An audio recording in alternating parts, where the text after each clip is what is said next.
This is 9 News with Michael Thompson.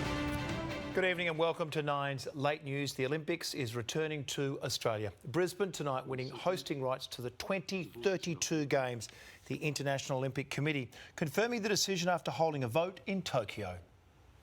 The International Olympic Committee has the honour to announce that the Games of the 35th Olympiad are awarded to Brisbane, Australia.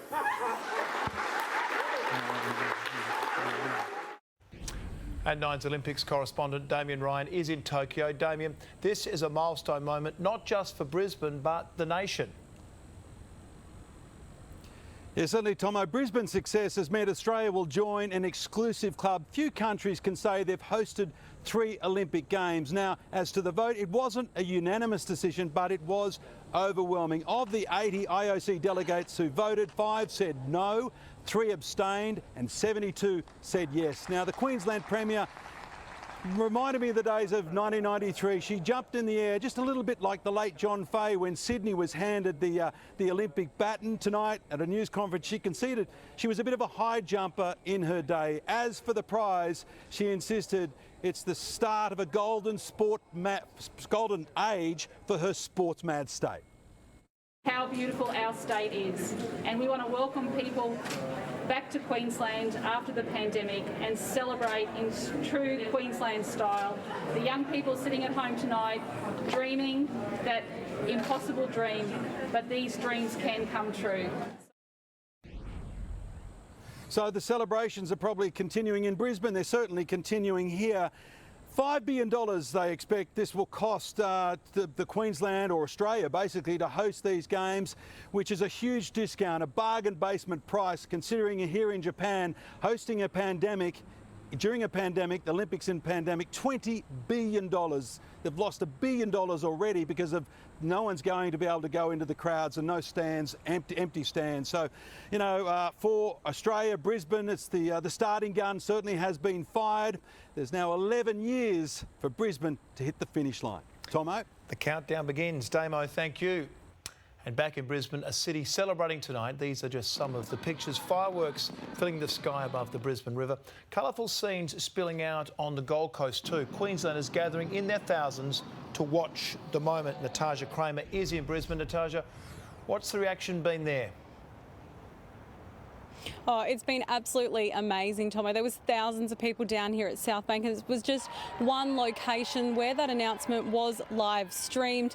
The enormous eruption that came from the crowd really was electric, and there was families here, Olympians, there was future Olympians, young kids hoping and aspiring to be at the Games when they are here in their hometown. Now, we've got just over a decade to plan for what is going to be an amazing experience for Australia again, but Brisbane in particular. It will involve the whole of the southeast, so planning will now get underway. The infrastructure projects, the rail network, and exactly just where each stadium will play its part will all be announced as well in the years to come. But if you can see behind me, there's buildings still lit up in green and gold, so the city will stay green and gold for a very long time, I'm sure.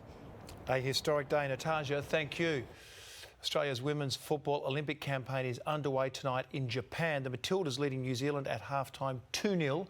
Goals from Tamika Yallop and Sam Kerr. Earlier, Sweden caused an upset, beating the gold medal favourites, the United States, 3-0. We have breaking news, and an aged care home in Sydney is in lockdown tonight after a worker tested positive to coronavirus. Residents at the Palms in Kirrawee all being treated as close contacts. To Bill Hogan. Bill, are the residents vaccinated? Well, all 65 residents have had at least one dose, Michael, as well as the majority of staff. And today, a public health vaccination site was there to deliver more jabs. Despite that, everyone has been swabbed and half of the results have come back negative. The remainder should be revealed by tomorrow morning, while staff identified as close contacts are tonight isolating at home for at least 14 days. Management at the facility has put a ban on visitors and non-essential staff staff at the facility until further notice while they monitor the symptoms of the residents isolating inside. The infected staff member will be included in tomorrow's figures, which the Premier is hoping will be an improvement from today's 110 new infections. Michael? Let's hope so. Bill, thank you. Positive COVID cases in South Australia are tonight being sent into a special Medi hotel to isolate as the cluster doubles to 12 cases. The bulk of the new infections are linked to a winery and others a Greek restaurant, and a warning from the state's Chief Public Health Officer. Even more cases will follow. To Kate Lamb outside Tom's Court Medi Hotel in Adelaide. Kate, what movement have we seen there tonight?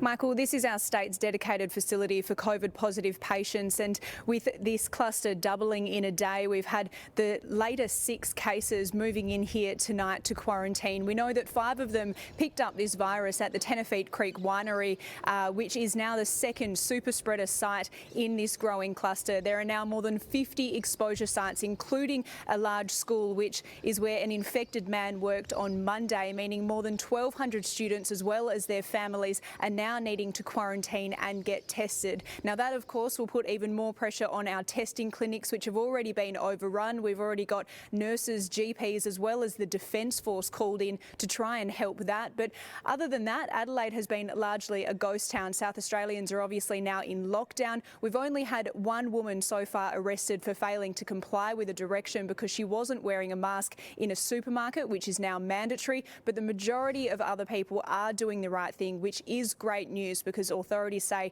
that the next few days are critical. Michael? Let's hope we get some good news. Kate, thank you. We are 8 days into Victoria's lockdown and health authorities are confident tonight their tactics are working despite recording the highest new daily case numbers in this outbreak. 16 of the 22